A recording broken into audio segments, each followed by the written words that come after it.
ভালো মানের একটা রেসিপি, গাজর দিয়ে, মুড়ি দিয়ে, টমেটো দিয়ে, ভালো মশলার তরকারি দিয়ে ভালো মানের একটা রেসিপি বানিয়েছি, মানে খাবেন।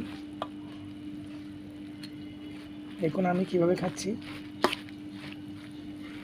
অনেক সুন্দর খেতে, অনেক সুস্বাদু। ধন্যবাদ সবাইকে। নতুন নতুন রেসিপি আপনারা দেখবেন ইনশাআল্লাহ আগামীতে।